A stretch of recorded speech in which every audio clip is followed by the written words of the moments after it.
Hey there, and welcome to the Son of the Morning Comics channel, and, Alienated number 2. You probably could tell from the thumbnail I wasn't exactly the most impressed with, with this, comic here. Of course, Alienated 2 is written by Simon Spurrier, with, art and lettering by Chris Wildgoose and Andre May. So, read Alienated number 1, did a review of it, check it out, it's on there.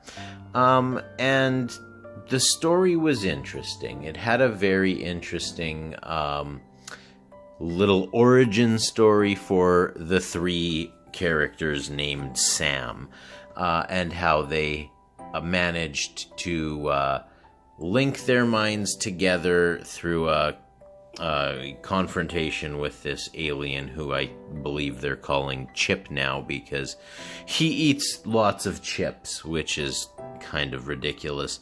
But one of the issues that I did have with the first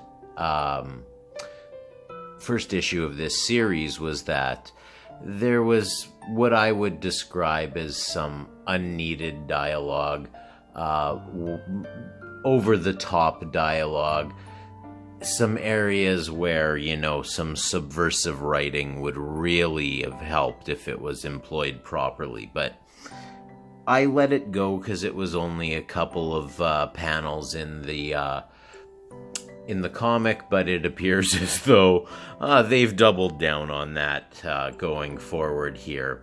So, let's get into the story here and we'll see what happens. So, one of our Sams is having a dream, and this is the bad kid that nobody likes. In the first episode, they kind of killed him. So, that was interesting. This kid's name is Leon Waller. That's this guy. The guy with the, very noticeable orange skin and mop haircut. Wonder what that's supposed to mean. And in the dream, he's got guns. Now, we learned in the first issue that, Leon is a little bit xenophobic. He makes some untoward comments, and that was where I said that it had gone over the top a little bit for me. So here's Sam sitting in his room with his mask on for some reason. He's got Chip the alien hiding under his bed, but he can't seem to get these visions of evil Leon, the orange Leon from worried about him, these thoughts he's having in his head. And it's not, of course, occurring to him that, they killed him, but that's besides the point. At any rate, Sam pulls out Chip here. He notices that he's growing. They have telepathic abilities between the 3 of them. All of this was much more interesting in the first issue. It sort of got a little bit of annoying to me in this issue here. Now, this is where, things get start going off the rails a little bit here for me, where the Leon Waller is missing and his parents are talking with the police and they're trying to figure out what has happened to their child. Whether he's a nice guy or not, should he have been killed? Probably not. But, so, the thing that really gets me is that, the 3 Sams are talking about it. They're noticing what's happening over here.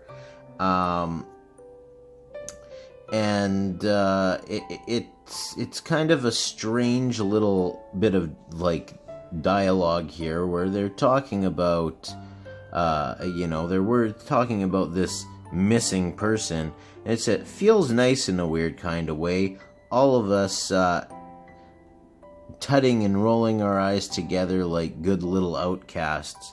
Now, they mention that they believe that they've killed him. killed Leon. Do the three Sams show any remorse for killing Leon? No, they don't. So then this is just a little bit of like a ridiculous scene here where, this girl here is taking it upon herself to do the memorials for the fallen child, and, she goes and gives everybody hugs, and they can read her mind, and they can see what she actually thinks about them. So the growing problem that they have is that this alien is growing, and they don't know where to hide him. So they have a little sort of concert here or whatever in memorial of the fallen Leon, and this is where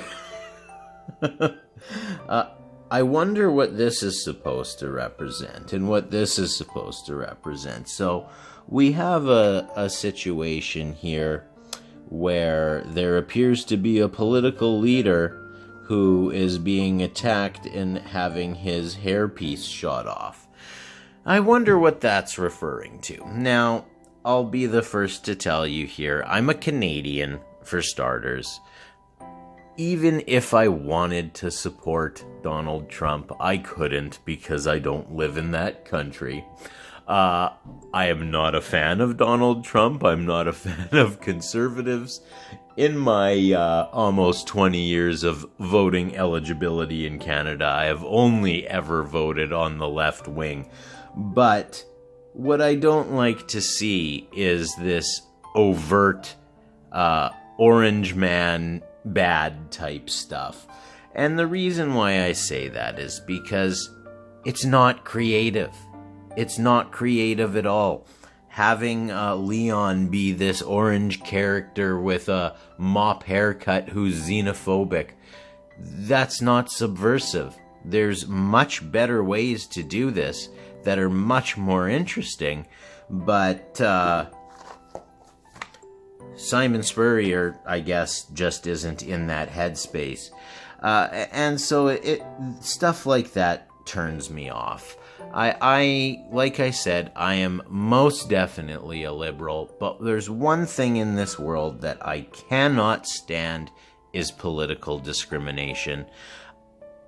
When it comes to comics, all I care about is good writing and good art, neither of which are on display there.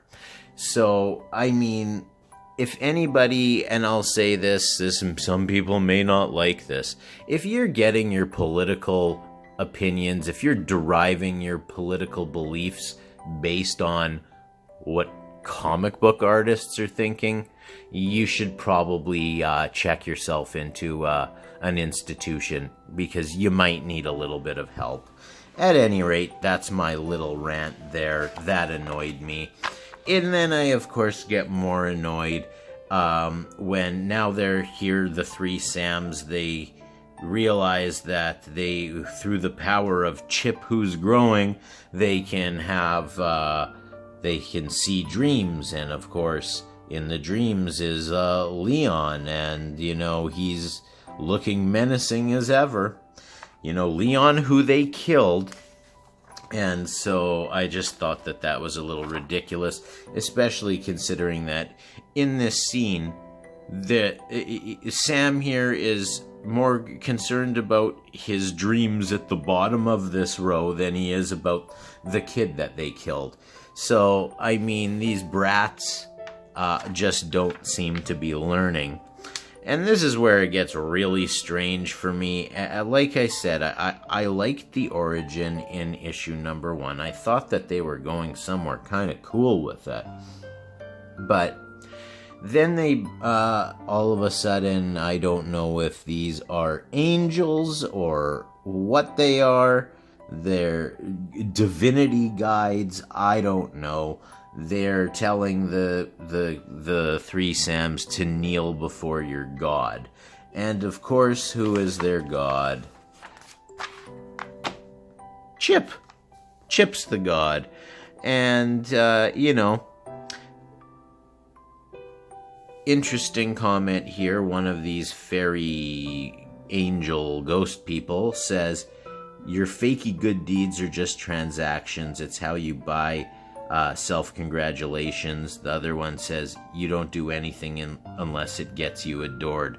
So at least they are acknowledging that these kids are assholes, which I kind of like, because they've been acting that way. And but her reaction here is that she deserves to be noticed. This is kind of ridiculous to me. I don't know. And so then, of course, now we see King Chip is really growing to size, and could potentially become a problem as he gets bigger. Girl Sam decides, okay, she'll take Chip home, and she's got the space to hide him.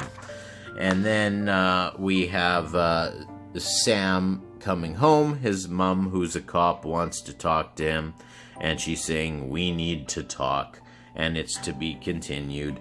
One would assume that she probably wants to talk to him about the missing orange kid, but you know what?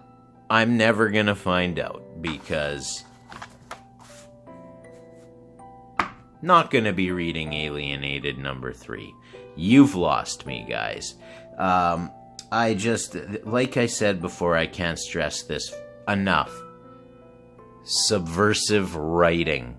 It is so much more effective than anything else than this overt stuff that's going on in this book. Editing. I'll say it again. Editing. It's important. At any rate, thank you for joining me here on the Son of the Morning Comics channel. If you've liked this video, hit the like button, subscribe to the channel, hit the notification bell, and you can visit me over on the Twitters at sonofthemorning7. Until the next video, have yourself a wonderful morning, noon, or night.